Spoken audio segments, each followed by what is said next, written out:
What's good, y'all? Welcome to Sidebar Fridays, where we break down what's happening in the world for the culture and also for the people, right? So let's hop into some of these things that popped up since the last Sidebar Friday. So number one, what's first on the list, Donald Trump proposes to eliminate federal income tax, right? So basically, Trump proposed abolishing federal income tax, suggesting that tariffs and taxes on foreign nations could replace the revenue, a move that has sparked significant debate. I'm not like a economist. I do stay abreast on all of the things that are happening and how these things that are happening are affecting the people. And I'm also just, a man with a family myself, right? I think personally that this is an unnecessary change. I'm not sure if this is positive. I see this potentially getting rid of federal refund checks, in which I feel like help out middle class families a whole lot. Like little emphasis on families, right? Folks with kids and dependents and stuff like that, where they get tax breaks. And if they have enough federal taxes that come out, they get a nice check in the early half of the year that really helps them out a lot. I know that I've been saved by refund checks in the past before. And I know a lot of other families have as well. So I think that would be negative. On the other hand, I do understand that everybody's checks would be a lot more.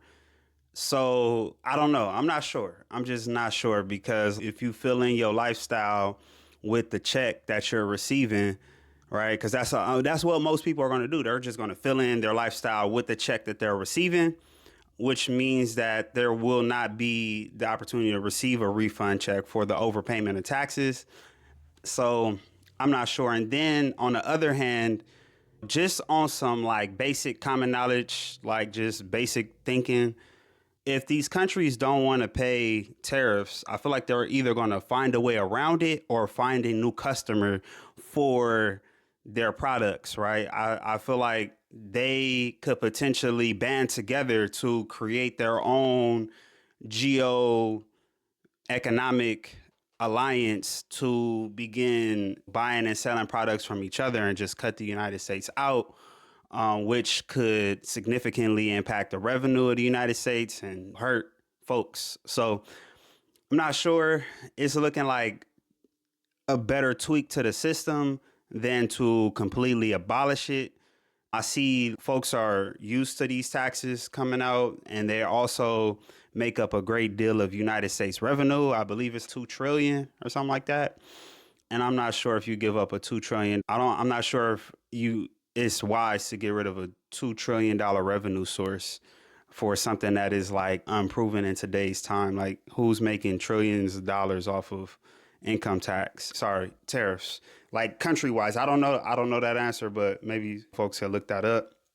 Not sure if that's really good. And of course I would like to get my whole entire check, but and then like when you're looking at like middle class families, like lower middle class families and stuff like that, you talking about a couple $100 versus getting a refund check towards the beginning, middle of the year.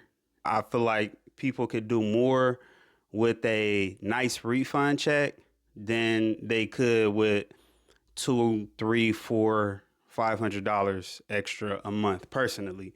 But everybody is different. Everybody spend their money different. Everybody move, think, and operate differently. So I don't know. But those are my thoughts on that. Next on the list, we have the firing of inspector generals. Donald Trump has dismissed 17 inspector generals across various federal agencies. Essentially, these are the folk who keep federal government agencies in check. It's weird to like fire all of them. Like, I get that he's mad about folk who is investigating him and trying to go in on him. But this is weird, right? This is weird. Like, you go in and you understand it, but I think that is wrong. I think it's the wrong way to go about it. And it brings up a lot of concern. And I think that folks are just not going for it. And I think it's just a bad move on his part to be this aggressive, right? Especially with folks who are supposed to even be overseeing him and some of his appointees. Is just like, it just looked bad. It looks very bad, right? It looks very bad, and it really looks corrupt, right? It looks like you're trying to open up the gates to be able to like do what you want and be corrupt without oversight. I don't know. It's odd to me. Yeah. Let me see. Do I have any other thoughts on that? Yeah, it just looked like huge fraud. It just looked like open up the gates for huge fraud. Next, not gonna spend too much time on that. Federal funding freeze and also a rescission. All right.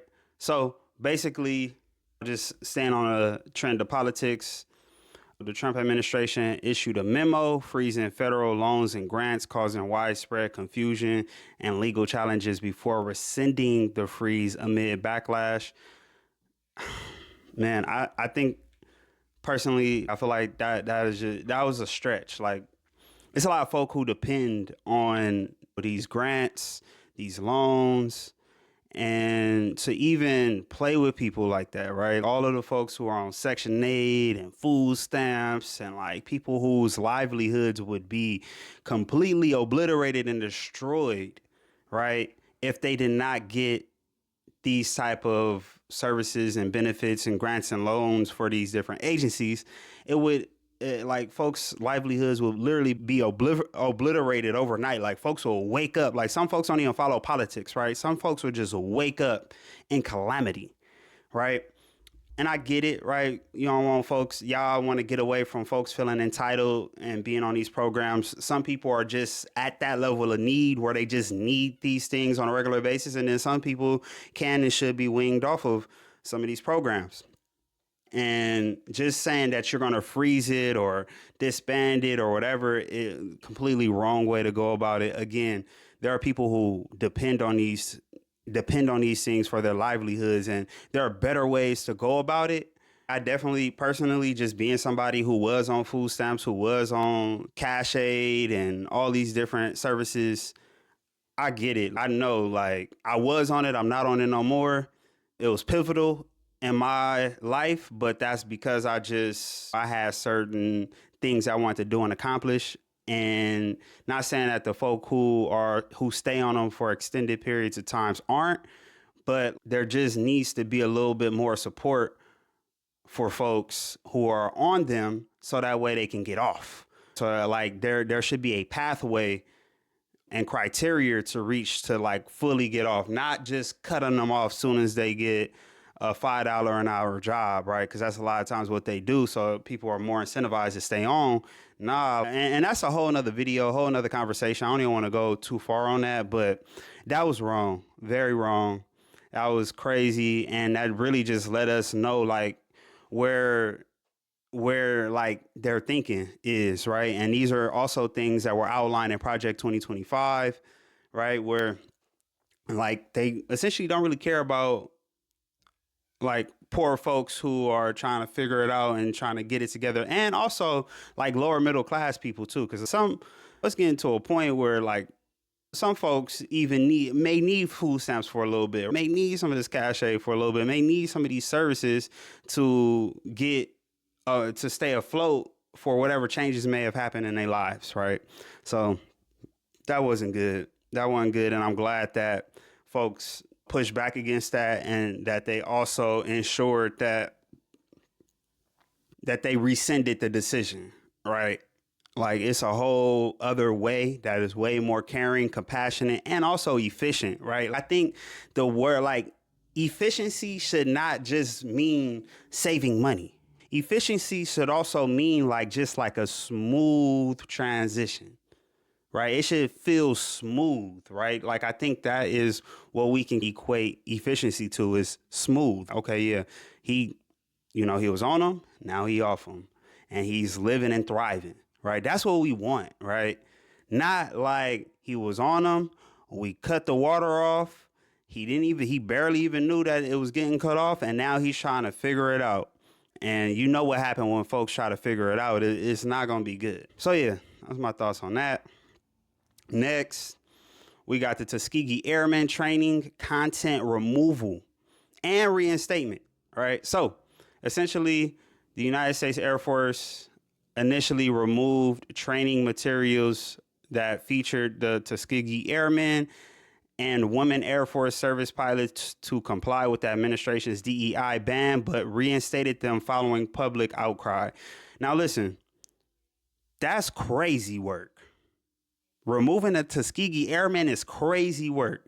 Because when y'all had this conversation about merit, remember that they completed their missions. When we talk about the Tuskegee Airmen, we talking about the first black African-American military pilots in the United States breaking racial barriers during World War II, right? And they had one of the lowest loss records, right?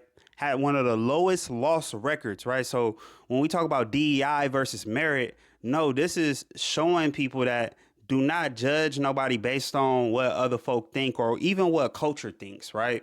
Like they judged black folk at that time, throw them away, throw them to the side. And the Tuskegee Airmen was like, nah, we just as good, if not better. Again, they had one of the lowest loss rates during World War II. So it's almost blasphemous, right? These are like champions, right? Tuskegee Airmen are literally like Air Force champions in time, right? Of course, there are like a lot of other folk who can be deemed as champions of the Air Force at certain eras, times, and periods. But these guys are a part of the champions, right? At a time when the world, not the world, but the nation was against them, right? So that to me was weird, right? That was just oddly racist, straight up, oddly racist, because the merit is there, right? They were better than the majority. They were better than the majority because they had something to prove. You feel me? Nasty work. But good thing that the public pushed back against that. Hopefully folks internally pushed back against that and made sure that that didn't happen. Definitely peace, love, and soul to the folks, to the Tuskegee Airmen and their descendants and everything big in history. All right, y'all. So next, we have Black History Month and DEI policy controversy. So breakdown, Donald Trump proclaimed that February 2025 as National Black History Month, while his administration simultaneously issued orders to end identity months, right? This is like the bait and switch, and diversity, equity, and inclusion programs within federal agency, leading to confusion and criticism, right? So this is just one of those things where they playing games with y'all. They literally playing in folk face, He's trying to end identity months. What's the biggest month where we celebrate the pride and identity of a group of people in which they tried to strip the identity and pride from historically up until like recently, and they still trying to do it like subliminally? It's Black Americans and it's Black History Month. That's the biggest month, right? The biggest one. And you're telling me that in the same vein, you're going to say end identity months? Like folks' identity is where they draw a lot of strength from. And you want to erase that? Like you want to get rid of that? That's disrespectful, and especially for the Black Trump supporters. Is this what y'all support? Do y'all really support that?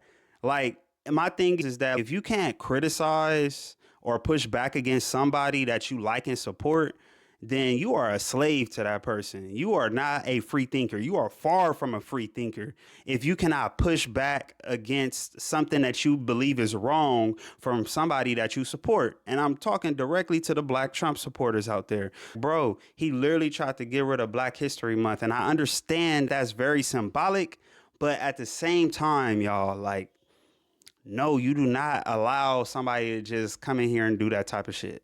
No. And then he playing in y'all faces, our faces. So absolutely not.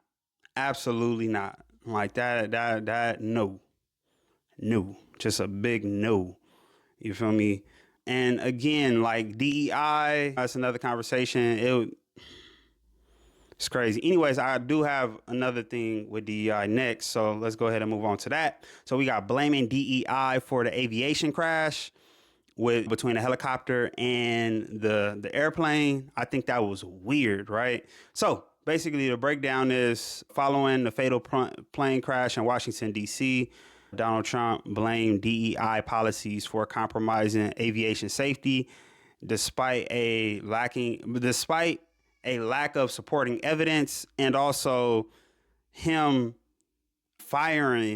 acknowledging the fact that he fired FAA administrators, right? I think that was hella weird. And what I saw and some of the things that I was seeing surrounding that was that they were saying that DEI, when it's in place, it lowers the standards, right? So that way it can let more people in. But what I found is that is not true, right? What it does is it actually removes unnecessary barriers, right? So, for instance, you might hypothetically want to be a firefighter, right? And it's not like a whole lot of math that you have to do like on a basic job as a firefighter, right? I mean, correct me if I'm wrong, right? But it's not a lot of math that you got to do. So instead of making a math score, a certain super high math score, a requirement, let's just take that off, or let's lower that, because that's just an unnecessary barrier to somebody who could actually excel at the position. But instead, they just want to make it this blanket weird thing. And it's okay, yeah, every single time DEI, they've lowered the standards. They've taken away things. No, they've taken away unnecessary things that become unnecessary barriers. And it is really disgusting to see the president of the United States with no evidence, don't even know. He probably didn't even know who the folks who was flying the planes, blame DEI. Like, there's no tracking to him being a DEI hire. To my knowledge, they were both white men, right? Even and then the FAA folks, like, you limited the capacity of the FAA, or you limited the leadership of the FAA as well. So that's really weird for you to sit up and blame DEI, and subliminally he's blaming black folk, right? When there were no black pilots, right? Honestly, like, the only black folk that was probably working on any of those flights, right, working in any of those capacities, was probably the goddamn flight attendant. Like, so to me, that's disrespectful. Like, if I'm gonna be honest, I just take that as just disrespect. I'm not gonna lie to y'all. Like, I take that just as disrespect. That's disrespectful, because now DEI has been synonymous with black folk. Every single time they see a black mayor, it's the DEI mayor or whatever. Man, these folks have to really grind. And again, like I said in the last one, there is a saying that black folk have to be twice as good to get half as much. And I see that so many times in so many different respects. And it's just, bro, that's like, y'all got it all wrong, and y'all really just find a way to attack anything that helps black people step up and climb the ladder of life. That's really just the goal and the target. Like, let's just keep it a buck. So that was disgusting.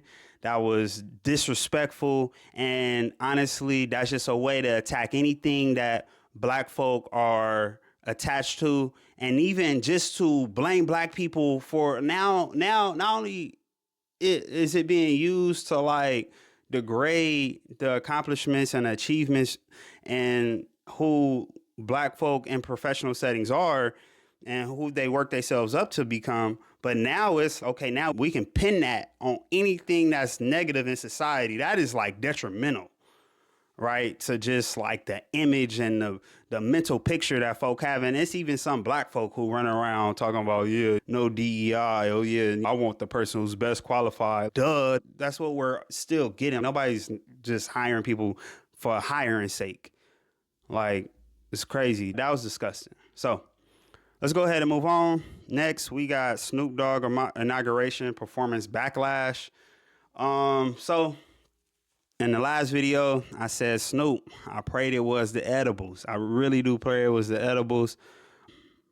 Yeah, I don't like Like, I love Snoop. I grew up on Snoop. My brother was playing Snoop, crip walking in his room, smoking blunts. Like, nigga, I heard Snoop on the radio from the bedroom and my house to the car to parties. Like, bro, immense respect for Snoop. But, and then that was just, I ain't like that. And then the fact that he responded to the backlash, like justifying his actions, I'm like, bro, come on, because you knew back then that it wasn't that wasn't a play. I don't know who in Snoop ear or whatever, but nah, like it would have just been way better if Snoop would have been like, man, you know what, my bad, y'all. I didn't know he was gonna do this, because y'all gotta look at it like this. A week after the inauguration, he's trying to cancel Black History Month. Right, like his folks is in the background trying to cancel Black History Month. Like, y'all gotta think about that. Y'all gotta pay attention to these things, right? If I would have saw that as being Snoop Dogg, SNOPDOGG, bro, I would have been like, nah, that ain't it. Nah, I didn't know you was coming like this. I would have just posted it like, my bad, peoples. I ain't know you was coming like that. My bad. I'm gonna take that one. I'm still with the people. I still love y'all. Cause I know Snoop's still with the people still.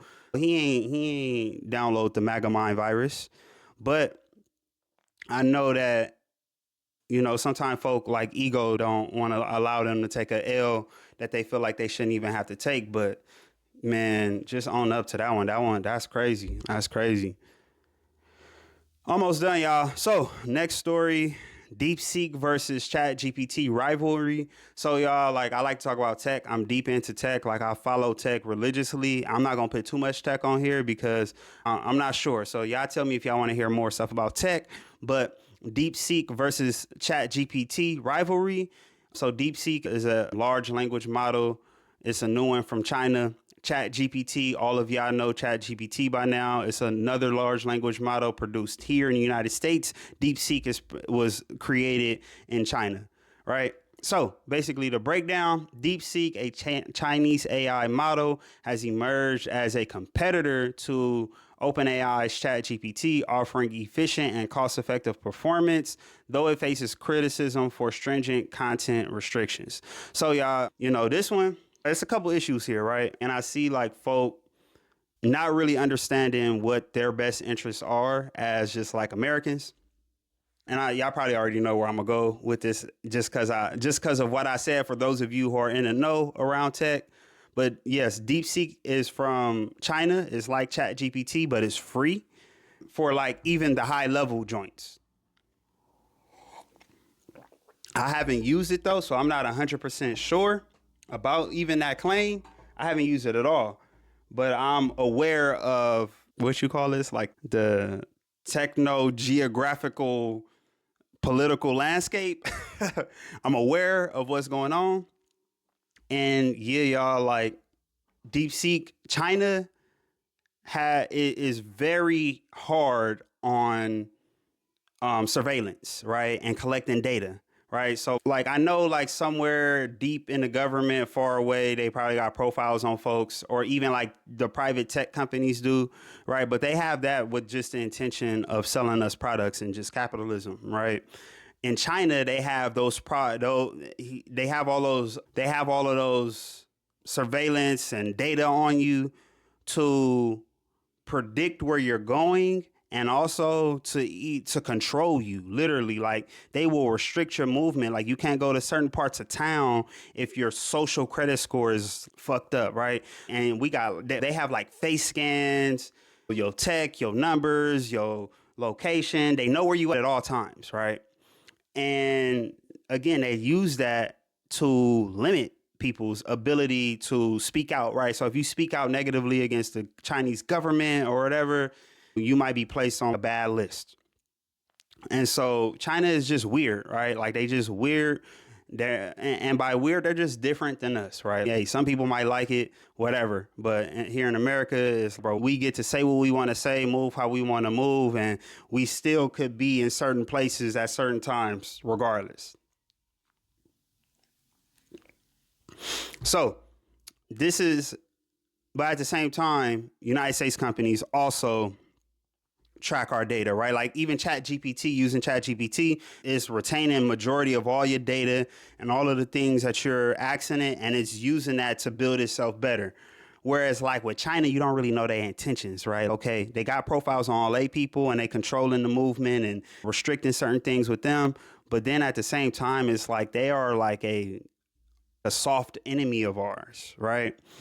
And so that's just weird that folk feel like it's cool. If you notice, then it's weird. But if you don't know it, then I really suggest you use OpenAI and I think they opened up one of their O3 models that like reasons and stuff like that for free.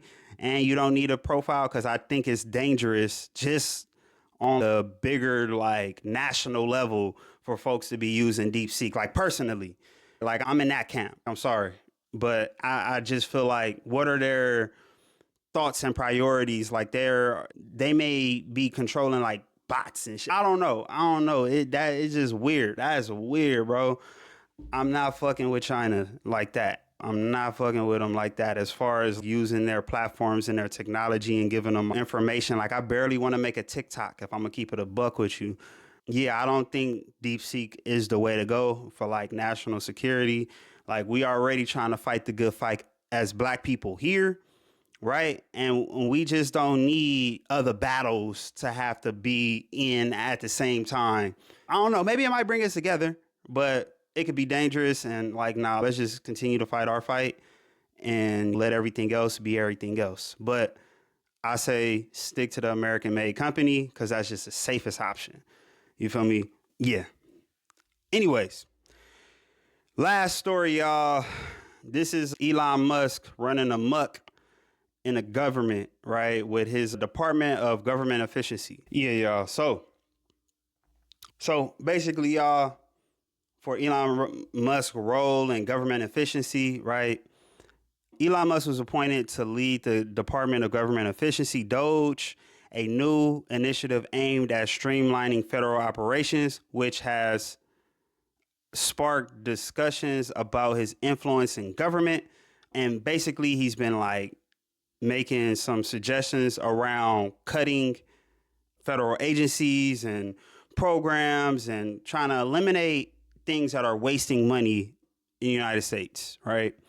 And folks have been pushing back against that real hard and just some of the weird things that he's been doing.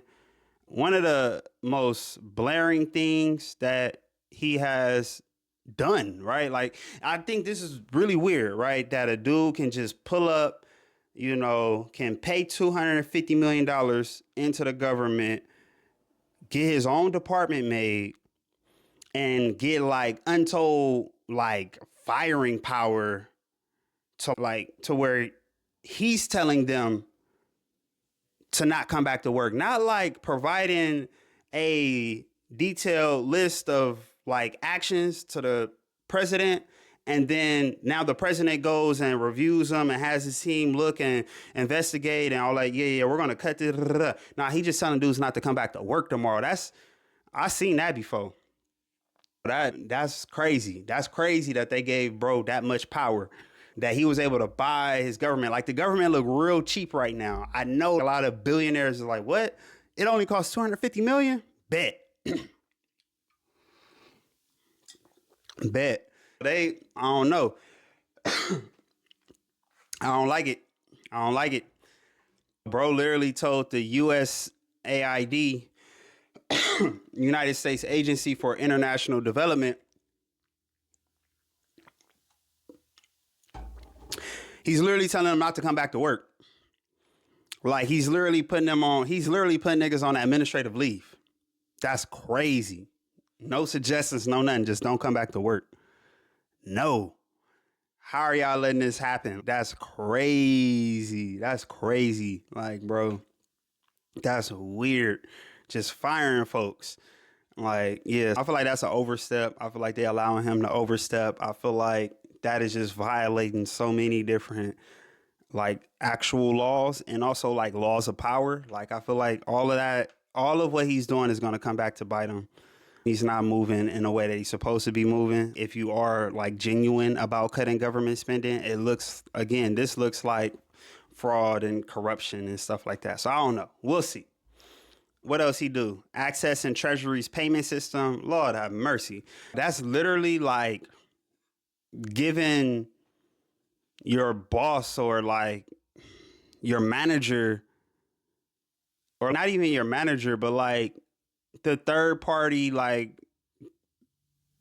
guy who just came in, like the password to your bank. Like you're just giving somebody a password to your bank and be like, yeah, let me know what's going on. You barely even know this dude. You don't even know his intentions or anything.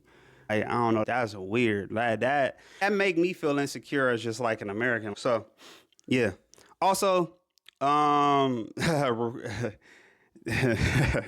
somebody said he's recruiting babyface assassins. So he assembled a team of young, inexperienced tech enthusiasts. And they are to aggressively downsize government programs and bureaucracy. Weird. Another weird, super weird thing. Like you getting like, I get wanting to bring the youth in, but some of these guys is like really young, some inexperienced. One dude is racist, right? Like he had to resign because of like literally admitting that he's being connected to an account on Twitter that literally admitted that he was a racist before it was cool. Crazy work. Right? Crazy work. Again, oh my God, all this is like a lot of crazy work right now. Like y'all got to pay attention to what's going on. Brody is in all of the treasury payment systems, like snooping around, and really like, again, it really seems self-serving. It doesn't seem like this is something for the people. Like Elon Musk don't even look like he's somebody for the middle class, right? Oh my God, I'm just trying to make sure that we bring back the middle class. And like, that don't even really seem like it is what it is. Like, it almost seemed like Brody trying to cut government costs so that way they got more money to fund his companies, right? Because the government gives him contracts for SpaceX.